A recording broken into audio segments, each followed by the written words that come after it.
Assalamu alaikum. Dans cette vie, nous recherchons tous la guidance d'Allah, sa miséricorde, et surtout son élection. Être parmi les élus d'Allah est un honneur ultime. Mais combien parmi nous réalisent réellement ce que cela signifie? Combien reconnaissent les signes d'Allah dans leur quotidien et prennent les mesures nécessaires pour répondre à son appel?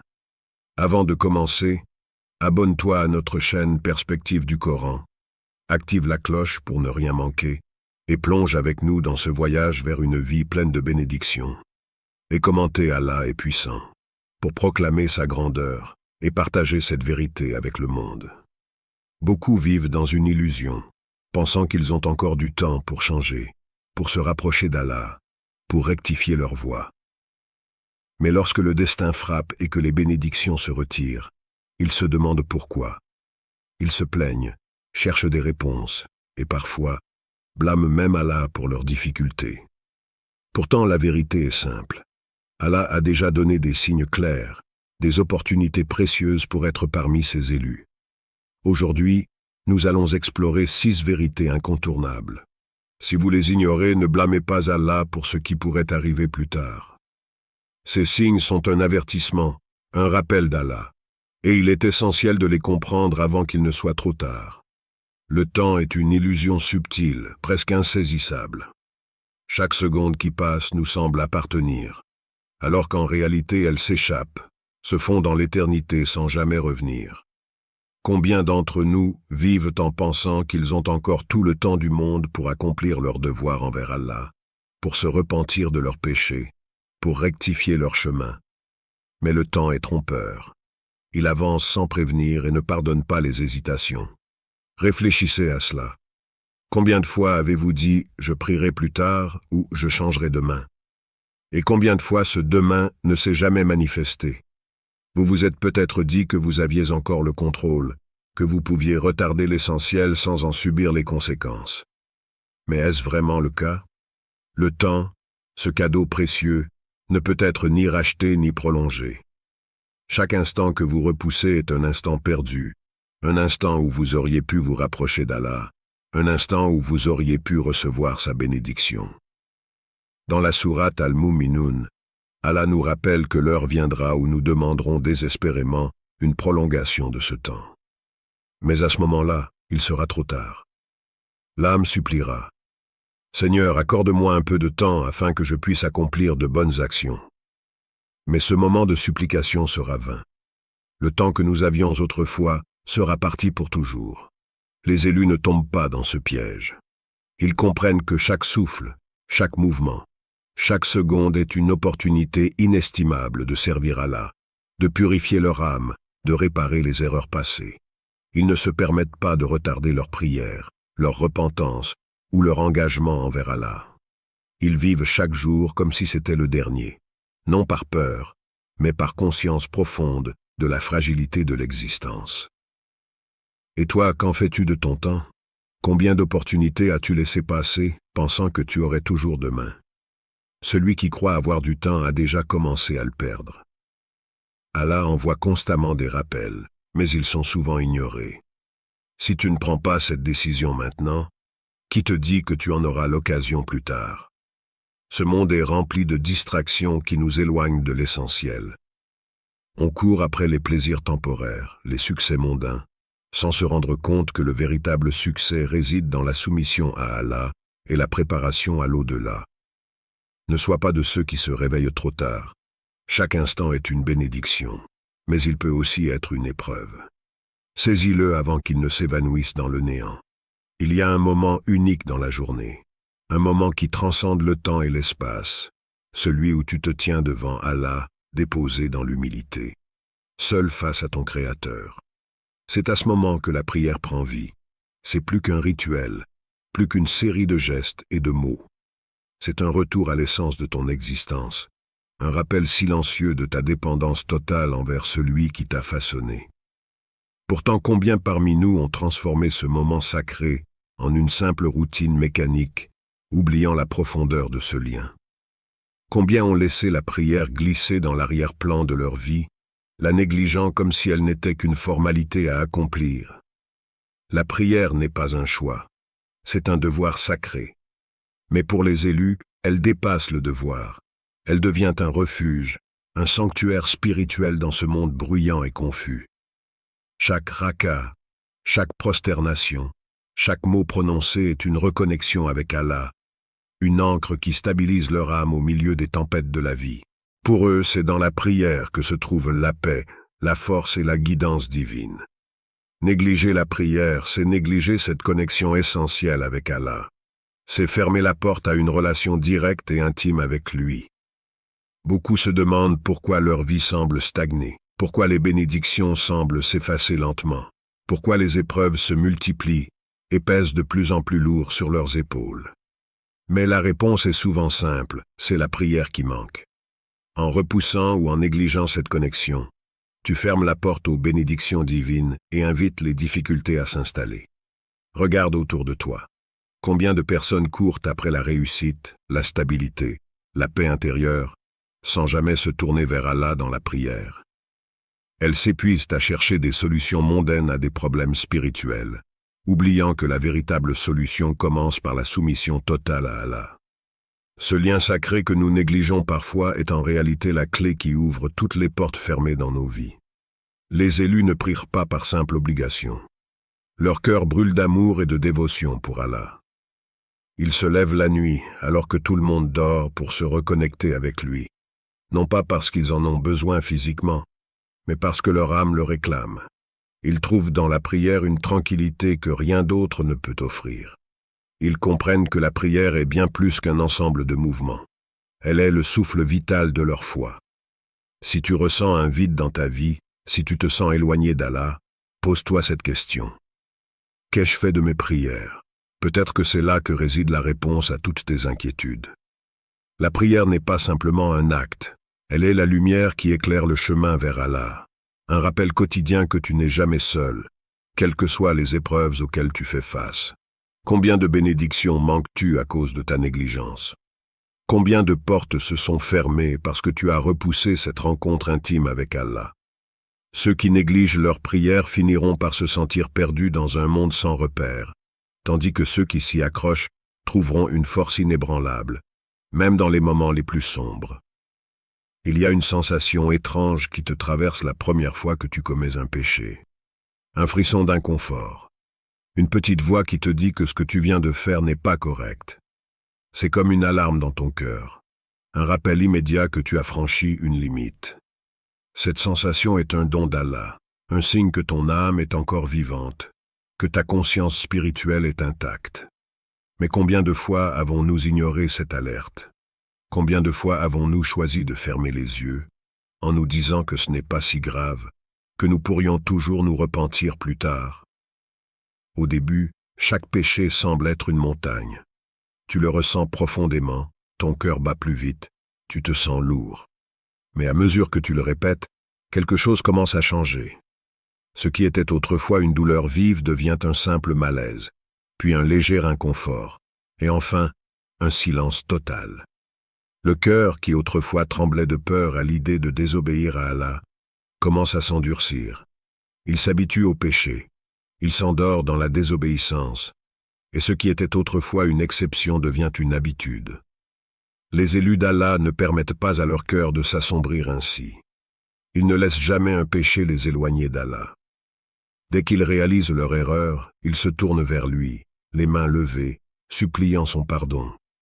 Ils comprennent que le péché, aussi subtil soit-il, est un poison pour l'âme, et que chaque jour passé sans repentance est une graine de perdition plantée dans leur cœur. Pour eux, le pardon d'Allah n'est pas une simple formalité. C'est une nécessité, un retour à la pureté de l'âme. Ils ne laissent jamais la porte du repentir se fermer, car ils savent que seul Allah détient la clé de la rédemption. Mais pour beaucoup, le péché devient une habitude. Ils tombent, se relèvent, puis tombent à nouveau, sans jamais se repentir sincèrement. Ils se disent qu'ils ont encore le temps, qu'un jour viendra où ils pourront se purifier de tous leurs péchés. Ils comptent sur la miséricorde d'Allah, oubliant que cette miséricorde n'est accordée qu'à ceux qui la recherchent activement. Se convaincre qu'il y aura toujours un lendemain pour se repentir, c'est se tromper soi-même. Personne ne sait quand viendra l'heure où le repentir ne sera plus possible. Allah est le très miséricordieux. Certes, mais il est aussi le juste. Ceux qui persistent dans leurs péchés sans chercher son pardon se mettent en grand danger. Ils risquent de s'éloigner de plus en plus de sa guidance, jusqu'à ce que leur cœur soit totalement enveloppé par l'obscurité. Et lorsque l'âme est complètement plongée dans cette obscurité, elle ne voit plus les signes, elle n'entend plus les rappels, elle ne ressent plus le besoin de revenir vers Allah. C'est alors que la perte devient inévitable. Tu te dis peut-être que tu as encore du temps, que tu peux continuer comme ça encore un peu, et qu'Allah te pardonnera plus tard. Mais qui t'a garanti ce plus tard? Qui t'a promis que tu aurais encore l'occasion de te repentir? Les élus ne repoussent jamais cette décision. Ils savent que chaque jour est une bénédiction, une nouvelle chance donnée par Allah pour se purifier. Ils n'attendent pas la fin pour corriger leur chemin, car ils savent que la fin peut arriver à tout moment. Le repentir est un acte puissant. C'est plus qu'une simple demande de pardon. C'est un réveil de l'âme, un changement profond qui purifie le cœur. Chaque fois que tu te tournes vers Allah avec sincérité, il efface non seulement tes péchés, mais il te rapproche de lui. Ignorer cette opportunité, c'est ignorer la porte de la miséricorde d'Allah. Ne laisse pas ton cœur s'endurcir. Reviens vers Allah maintenant, tant que ton âme ressent encore cette culpabilité, tant que tu as encore la capacité de distinguer le bien du mal. Car une fois que cette capacité disparaît, il ne te restera plus qu'un cœur endormi, incapable de trouver la lumière. Il est un lien que beaucoup sous-estiment, un lien qui transcende le temps, les cultures et même les épreuves de la vie, celui qui unit l'enfant à ses parents. Ce lien n'est pas un simple attachement biologique ou émotionnel, il est sacré. Il est tissé par Allah lui-même, enveloppé de sa miséricorde et scellé par un commandement divin. Mais combien parmi nous oublient l'importance de ce lien sacré? Combien d'entre nous négligent ce devoir envers ceux qui ont tout sacrifié pour nous, croyant que la réussite, la bénédiction et le succès viendront d'ailleurs? Lorsque nous étions enfants, les bras de nos parents étaient notre premier refuge. Leur voix était le premier son réconfortant que nous entendions. Ils veillaient sur nous sans relâche, sacrifiant leur sommeil, leur confort, et parfois leurs rêves pour que nous puissions grandir dans un environnement protégé. Et maintenant, beaucoup se détournent d'eux, oubliant ces moments précieux, convaincus que leur amour est acquis, que leur respect est une option, et non une obligation. Mais ce lien, lorsqu'il est négligé, se brise doucement, sans bruit, et ses conséquences spirituelles sont immenses. Allah a ordonné, après lui rendre le culte, de honorer nos parents. C'est un signe d'élection divine, un devoir aussi fondamental que la prière et le jeûne. Et pourtant, combien parmi nous leur manquent de respect? Combien les négligents, les traitent avec indifférence, les laissent se languir dans la solitude? En ignorant nos parents, en leur manquant de respect, nous ignorons un des moyens les plus sûrs d'attirer les bénédictions d'Allah dans nos vies. Les élus ne prennent jamais ce lien à la légère. Ils reconnaissent la valeur de leurs parents, même lorsque ces derniers vieillissent, même lorsque leurs paroles semblent répétitives ou leurs inquiétudes envahissantes. Ils savent que le respect et l'amour qu'ils leur offrent ne sont pas seulement des obligations sociales ou culturelles, mais des obligations spirituelles. Ils réalisent que chaque sourire offert, chaque mot doux, chaque geste de patience envers leurs parents est compté par Allah comme une bénédiction. Car c'est à travers eux qu'Allah teste notre gratitude et notre humilité. Il est facile de se laisser emporter par les exigences de la vie moderne, de se perdre dans la quête du succès matériel, du confort et du prestige.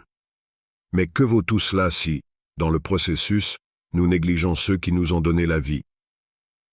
Le respect des parents est un chemin droit vers les bénédictions divines, tandis que leur mépris est un raccourci vers la perte. Combien de fois avons-nous vu des personnes qui, malgré leurs efforts acharnés, semblent toujours confrontées à des obstacles invisibles? Ils courent après la réussite, mais celle-ci leur échappe constamment. Peut-être est-ce parce qu'ils ont oublié une vérité simple mais profonde. La bénédiction d'Allah repose souvent dans la manière dont nous traitons nos parents. Un cœur qui manque de respect à ses parents est un cœur qui s'éloigne de la miséricorde divine. Car comme le prophète Muhammad, paix et bénédiction sur lui, l'a enseigné, le paradis se trouve au pied de la mer. Et combien ont réalisé cette vérité trop tard, lorsque leurs parents ont quitté ce monde. Combien regrettent les mots durs prononcés, les visites négligées, les appels ignorés. Ils se retrouvent devant une tombe froide, les larmes aux yeux, souhaitant pouvoir effacer le passé, souhaitant pouvoir leur dire une dernière fois combien ils les aiment. Mais alors, il est souvent trop tard. Ne laisse pas le temps te priver de cette relation sacrée. Tant que tes parents respirent, tu as encore l'occasion de les honorer, de leur offrir ce respect et cet amour qu'ils méritent. Ce lien est fragile, et il est au cœur de notre relation avec Allah. Si tu te demandes pourquoi certaines bénédictions semblent se retirer de ta vie, peut-être devrais-tu réfléchir à la manière dont tu traites tes parents. Ce que tu leur offres, tu l'offres directement à Allah. Et ce que tu retires de ta propre vie. Le cœur humain a une étrange affinité avec ce monde. Il désire ce qu'il voit, il convoite ce qu'il ne possède pas encore, et chaque acquisition matérielle ne fait qu'enflammer davantage cette quête insatiable. Chaque jour, des foules se pressent dans cette dunya, chacune poursuivant ses objectifs, ses rêves, ses ambitions. Des maisons plus grandes, des comptes bancaires mieux garnis, des objets de luxe qui scintillent. Les regards se perdent dans l'éclat temporaire de ce monde, tandis que les âmes s'alourdissent sous le poids de la distraction. Mais la question est, à quoi cela sert-il réellement? Les élus d'Allah comprennent que ce monde n'est qu'une étape éphémère, un passage bref et temporaire vers une demeure éternelle. Ils savent que tout ce qui est construit ici-bas est voué à disparaître. Pourtant, beaucoup parmi nous s'accrochent à cette dunya avec une ferveur qui dépasse l'entendement. Nous vivons comme si tout ce que nous possédons ici était permanent, comme si les richesses matérielles pouvaient offrir une sécurité éternelle. Mais cette illusion est trompeuse. Chaque possession, chaque succès mondain, aussi glorieux qu'il puisse sembler, finira par périr. Ce monde n'est qu'un mirage qui s'efface à mesure qu'on avance vers la fin inévitable. Regardez autour de vous. Voyez ceux qui courent après ce monde, qui placent leur bonheur dans des biens matériels. Ils accumulent des richesses, des objets de valeur, des titres prestigieux. Mais combien d'entre eux ressentent encore ce vide profond, ce manque inextinguible qui les pousse à vouloir toujours plus, à chercher toujours plus loin, croyant que la prochaine acquisition comblera enfin ce trou béant dans leur cœur. Mais ce vide ne peut jamais être comblé par ce monde, car ce n'est pas un vide matériel. C'est un vide spirituel, une soif d'éternité que seul l'au-delà peut satisfaire. Les élus, eux, ne se laissent pas enchaîner par ce monde. Ils utilisent ce qui leur a été donné comme un moyen de se rapprocher d'Allah, mais ils ne s'attachent pas à ses possessions. Leur véritable richesse réside dans ce qu'ils accumulent pour l'au-delà, des bonnes actions, des actes de charité, des prières sincères. Ils comprennent que la valeur d'un être humain ne se mesure pas à ce qu'il possède, mais à ce qu'il donne. Allah nous rappelle à plusieurs reprises dans le Coran que ce monde n'est qu'un plaisir trompeur, un jeu passager. Ceux qui se laissent captiver par l'éclat de la dunya risquent de perdre de vue l'essentiel, la préparation à l'au-delà. Car lorsque viendra l'heure de la mort, aucune richesse ne pourra acheter une seconde de plus. Aucune possession ne pourra intercéder en faveur de son propriétaire. Ce jour-là, tout ce que tu as accumulé ici-bas n'aura plus aucune valeur. L'élection divine ne concerne pas ce que tu as amassé dans cette vie, mais ce que tu as préparé pour l'au-delà. Les élus d'Allah comprennent que ce monde n'est qu'un test, une épreuve. Chaque richesse, chaque succès, chaque épreuve est un moyen de prouver ta gratitude, ta patience et ton engagement envers Allah. Ceux qui réussissent ce test ne sont pas ceux qui possèdent le plus de biens, mais ceux qui se sont détachés de ces biens pour se consacrer à Allah. Et toi, où places-tu ton cœur? Est-il attaché à ce monde éphémère, ou est-il tourné vers l'éternité? Si tu continues à courir après cette dunya, si tu continues à en faire ta priorité, tu risques de te perdre. Ce monde a une manière insidieuse d'enfermer les âmes dans un cycle sans fin, de les distraire des vérités éternelles. Chaque jour passé à courir après les illusions de la dunya est un jour de plus où tu t'éloignes de ce qui compte réellement. Les élus savent que la véritable victoire ne se trouve pas ici. Elle se trouve là où les yeux ne peuvent voir, là où les cœurs sont jugés, là où les actes sont pesés. Ce que tu fais de ta vie ici-bas déterminera ta place dans l'au-delà. Alors, où places-tu tes efforts? Dans ce qui est temporaire ou dans ce qui est éternel? Tout au long de ta vie, Allah t'envoie des rappels. Certains sont doux et subtils, d'autres sont plus intenses, bouleversants même. Ils viennent sous forme de succès inattendus, d'épreuves qui te bousculent, de rencontres fortuites ou de paroles que tu entends par hasard. Mais rien de tout cela n'est accidentel. Chaque rappel est conçu pour te guider, pour te réveiller d'un sommeil spirituel qui te déconnecte de la vérité. Et pourtant, combien parmi nous ont choisi d'ignorer ces signes, de les ranger dans la catégorie des coïncidences ou des événements sans importance? Combien ferment les yeux sur les messages qu'Allah leur envoie constamment? Les élus d'Allah ne ferment jamais les yeux sur ces rappels. Ils savent que chaque moment de leur vie est un dialogue avec le divin. Qu'Allah leur parle non seulement à travers ses paroles dans le Coran, mais aussi à travers les événements de leur quotidien. Ils voient une opportunité perdue comme une protection, un échec comme une leçon, une difficulté comme un test. Ils accueillent chaque signe, même les plus petits, avec gratitude et humilité. Leur cœur est ouvert, leur esprit est réceptif. Et ils répondent immédiatement au rappel d'Allah en ajustant leur comportement, en purifiant leurs intentions, en se rapprochant davantage de lui. Mais qu'en est-il de ceux qui choisissent de fermer leur cœur? Ceux qui préfèrent se détourner des signes évidents, repoussant sans cesse le moment où ils doivent changer? Ignorer les rappels d'Allah, c'est ignorer une chance précieuse de se réaligner sur le droit chemin. C'est comme conduire dans le brouillard et ignorer les panneaux de signalisation qui te préviennent d'un danger à venir. Tu continues d'avancer, croyant que tout va bien, jusqu'à ce que tu te retrouves face à une épreuve plus grande que ce que tu aurais pu imaginer. Et à ce moment-là, il n'y a plus de retour en arrière. Allah, dans sa miséricorde, envoie des rappels à chacun de ses serviteurs. Certains viennent sous forme de bénédiction, un succès inattendu, un bonheur intense, une situation qui s'arrange soudainement.